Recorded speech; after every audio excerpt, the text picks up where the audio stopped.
네, 오늘은 누가복음 5장 27절부터 39절까지 하나님의 말씀 나누겠습니다. 우리는 예수 그리스도를 내가 보고 싶은 대로만 보려고 할 때가 많습니다. 특별히 내 선입견으로 예수님을 틀에 가둘 때가 많아요. 그러나 예수님을 믿는다라는 것은 내 헌옷을 버리고 새 옷을 입는 것인 줄 믿습니다. 예수님이 27절을 보면 레위라 하는 세리를 부르십니다. 나를 따르라고 말씀하십니다. 그때 28절을 보면 그가 모든 것을 버리고 일어나 따르니라. 예수님을 따르기 위해서는 버려야 따를 수 있다라는 거야.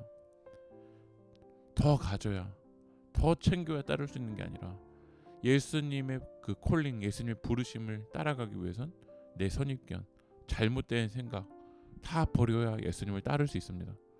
그러나 우리는 계산하고 판단하다가 예수님을 못 따를 때가 많습니다. 30절을 읽어보면 바리새인과 그들의 서기관들이 그 제자들을 비방하여 이르되 너희가 어찌하여 세리와 죄인과 함께 먹고 마시느냐. 레위가 예수님을 초대해서 함께 식사를 하니까 사람들이 비난하는 거야. 어떻게 이 죄인과 함께 먹고 마실 수 있냐라는 거죠. 당시 세리는 로마 제국에 부역하는 반역자였고 유대인들에게는 이방인과 접촉하는 부정한 사람들이었어요. 그래서 유대인들에게는 이 세리는 함께할 수 없고 상종하게 기피하는 죄인이었어요. 우리도 이런 사람들은 교회 오면 안 된다, 이런 사람들과는 어울리면 안 된다 라고 판단할 때가 있어요. 그렇게 판단만 하다가 예수님을 전하지 못하고 예수님을 따르지 못하는 거죠. 예수님은 말씀하시는 거예요. 내가 무엇을 위해서 왔는지. 31절을 보면 예수께서 대답하여 이르시되 건강한 자에게는 의사가 쓸데없고 병든 자에게라야 쓸데있나니. 그 병원만 보더라도 병원의 의사가 건강한 자를 위해서 온 게 아니라 병든 자를 위해서 있다라는 거죠. 여기서 의사는 예수님을 비유적으로 이야기하시는 거예요. 32절에 보면 내가 의인을 부르러 온 것이 아니요 죄인을 불러 회개시키러 왔노라. 예수님이 오신 목적은 죄인을 불러 회개시키기 위해서라는 거예요.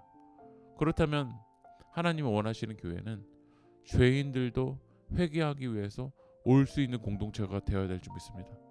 그러나 우리는 내 편견과 내 선입견으로 저런 사람과 함께 할 수 없다, 저런 사람은 교회에 올 수 없다 라고 이 선입견으로 바라보니까 예수님을 전하지 못하고 예수님을 따르지 못한다라는 거예요.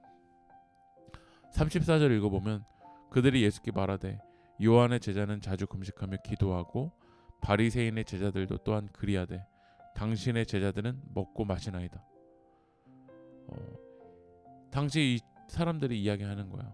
세례 요한의 제자와 바리새인들은 금식을 자주 하는데 왜 예수님의 제자들은 먹고 마시냐고 물어보는 거야. 내가 생각하는 틀로만 예수님을 믿어야 된다고 생각하는 거죠. 은총을 경험하는 여러 수단이 있습니다. 말씀을 연구하면서, 성경을 읽으면서, 기도하면서, 찬양하면서, 섬기면서 훈련을 할 수 있는 것도 여러 가지가 있잖아요. 그런데 내가 생각하는 틀로만 예수를 보려고 하는 거야. 그런데 예수님 말씀하시는 거죠. 34절을 읽어보면 예수께서 그들에게 이르시되 혼인집 손님들이 신랑과 함께 있을 때 너희가 그 손님으로 금식할 수 있겠느냐. 여러분, 신랑과 혼인한 신부는 축제의 시간이에요. 손님들에게도 이 결혼의 시간은 축제의 시간이에요. 그럼 예수님과 함께하는 제자들, 그들에게는 예수님과 동행하는 시간이 축제여야 되죠. 그러니까 금식이 나쁘다라는 게 아니라 예수님과 함께하는 시간은 축제고 잔치여야 되는데 내가 생각하는 틀로만 예수님을 바라보니까 그들을 정죄하는 거죠. 왜냐하면 우리가 낡은 옷을 입고 있기 때문에 그래요. 그래서 예수님이 36절에 이렇게 말씀하십니다. 또 비유하여 이르시되 새 옷에서 한 조각을 찢어 낡은 옷에 붙이는 자가 없나니 만일 그렇게 하면 새 옷을 찢을 뿐이요 새 옷에서 찢은 조각이 낡은 것에 어울리지 아니하니라.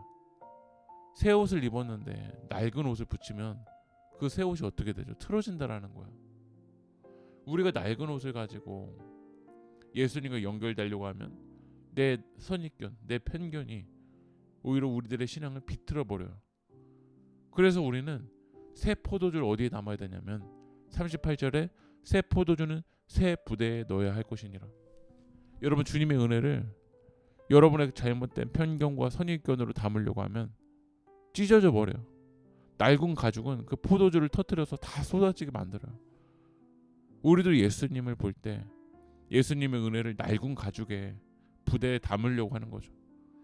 그래서 죄인과 함께 할 수 없다. 먹고 마시는 제자들을 정죄하는 거죠. 예수님은 죄인을 구원하기 위해 오셨습니다. 그렇다면 우리도 죄인과 함께 식사를 하고 그들의 은혜의 자리로 초청할 수 있어야 돼요. 예수님과 함께하는 시간은 축제이고 자유함이어야 돼요. 이 자유함이 회복되기 위해서는 여러분에 있는 잘못된 생각, 잘못된 마음을 다 버리고 새 부대에 새 포도주를 담는 여러분들이 되게 주님의 이름으로 축복합니다. 기도하겠습니다. 옛 시대의 질서를 벗어나 예수님이 여신 새 시대의 사람으로 살아갈 수 있도록 주님 도와주시옵소서. 예수님의 이름으로 기도합니다. 아멘.